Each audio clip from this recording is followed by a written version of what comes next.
The debate last night, I mean, it had a marked feel of, I mean, the thing that has really, I found, maybe, I guess it's fairly obvious and it's not terribly surprising, but the Trump campaign has never been able to settle on an argument against Joe Biden. I mean, it's evolved from like Sleepy Joe. He's gone from Sleepy Joe to now like some type of kingpin, and in the course of like 3 weeks. And I think that's got to be confusing for voters. Like nothing is sticking to Biden because they haven't spent more than a couple of weeks on it. And you left out what came in between Sleepy Joe and the corrupt kingpin, was that he's actually a secret vanguard for the radical revolution. Oh, that's right. I forgot. So he's Bernie Sanders with a Joe Biden mask on.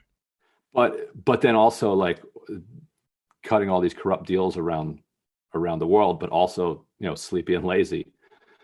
So like they managed to find 3 different labels, all of which conflict with each other. Like you can't have a single one of those and have any of the others, unless maybe you could map the Sleepy Joe with like the radicals are going to crush him because he's too sleepy, he can't resist the energy of Bernie Sanders. But that's not what they're saying. They're saying that he's actually a crypto communist, and once he gets into office, he and Kamala, who Trump said last night is to the left of Bernie Sanders. Wow. Which, okay, interesting. That's an interesting guy. Good to know. She's been playing a real long game here, running from the right in all these elections. Exactly, as a prosecutor as well. Yeah. I mean it had struck me that that is one of the biggest differences that I think between the obviously people people know Donald Trump. He's not running as an unknown quantity on some level, but the idea that at least in terms of the Trump campaign, what they're trying to do, they have not been able to. There has not been a pre-existing narrative about Joe Biden that they can exploit, and on some level, like for progressives, the narrative about Joe Biden was sort of the slate was sort of wiped clean a little bit during Obama because he was just the vice president. Right. But prior to that, he was the senator from MBNA, and that seems to have like gone into the down the memory hole because for 8 years he was just Barack Obama's vice president, and then people just assumed he wasn't ever going to run again. Right. The Onion did him, an incredible favor by turning him into this, jean short wearing, sunglass, smile flashing, car dude. Right. That is completely inoffensive to anybody, and you just kind of laugh at him. Like, look, good old Uncle Joe. And it also shows the kind of limitations of what the GOP's kind of slash and burn strategy can do. Like they needed 30 years to create the narrative around Hillary Clinton so that they could stick, and she continuously fed into it.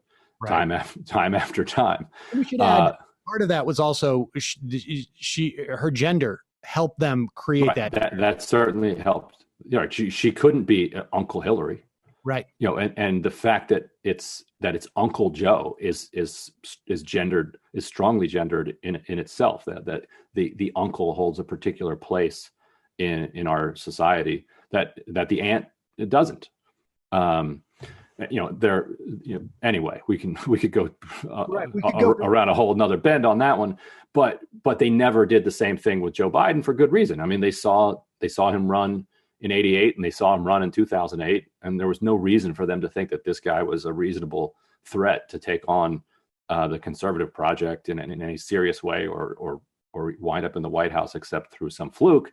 And here we are. And so if you haven't kind of paved the way for some type of a narrative, then it's difficult for it to stick because people don't pay close enough attention. So it costs you hundreds of millions of dollars to soften the ground, successfully enough that you can turn someone like Hillary Clinton into somebody that has 2 out of 3 people saying that she's not trustworthy.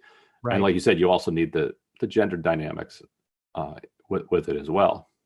And so based upon that, that sort of pre-existing calculus, it feels to me like Donald Trump failed in, I mean, look, Trump's strategy is at this point is really just to depress the turnout with Biden. And he seemed to try and do that in 2 different ways last night.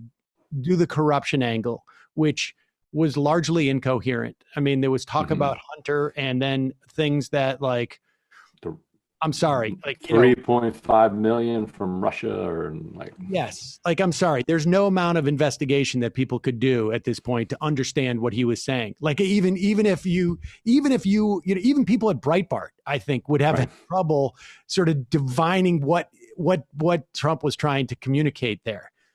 And then the second thing was the whole super predator thing, which is aimed at trying to depress Biden's black turnout.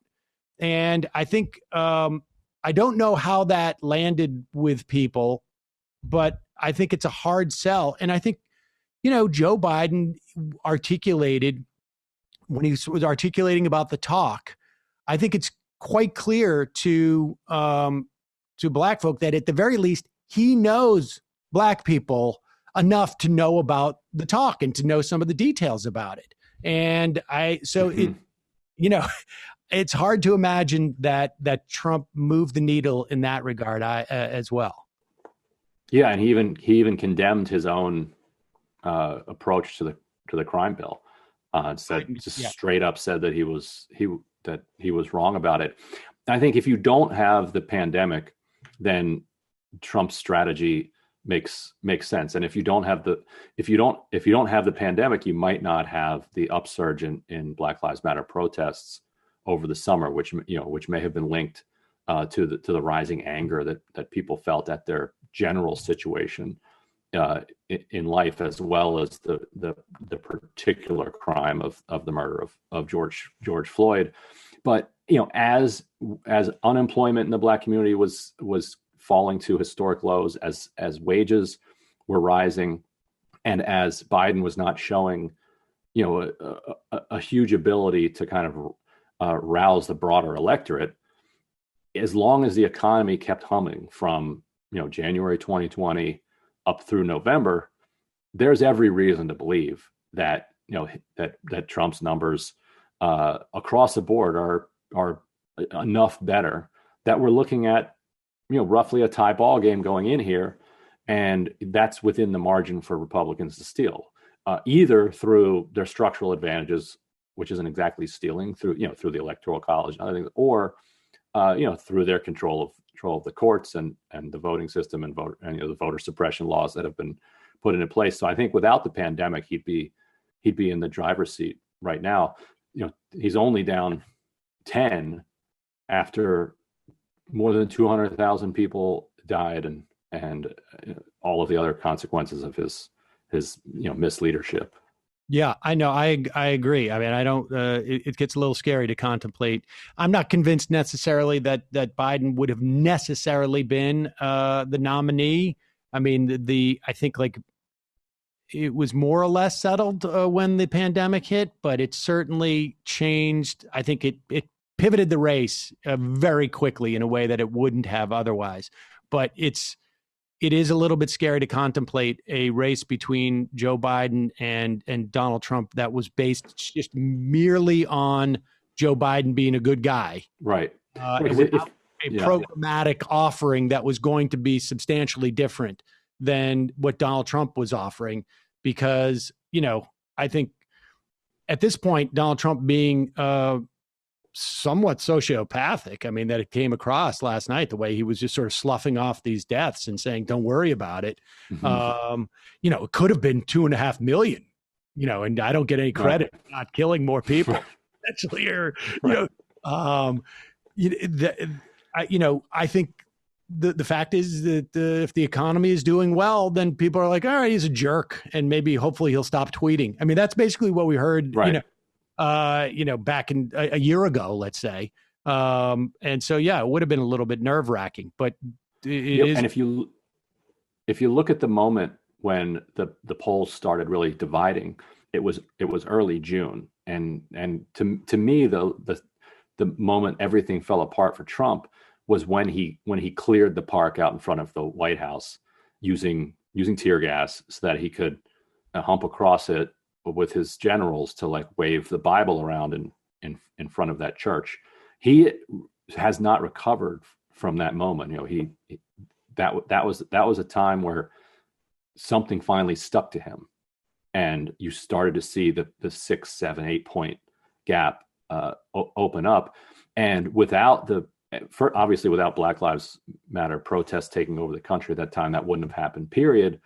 But the protests also pulled from him his deepest bigotry, and that bigotry made it, you know, being so on display made it really hard for him to try to kind of solidify some of the genuine gains that he had made with the black vote to that point.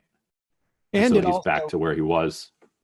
It also revoked a license, I think, for some suburban college voters who needed some type of plausible deniability as to who Right.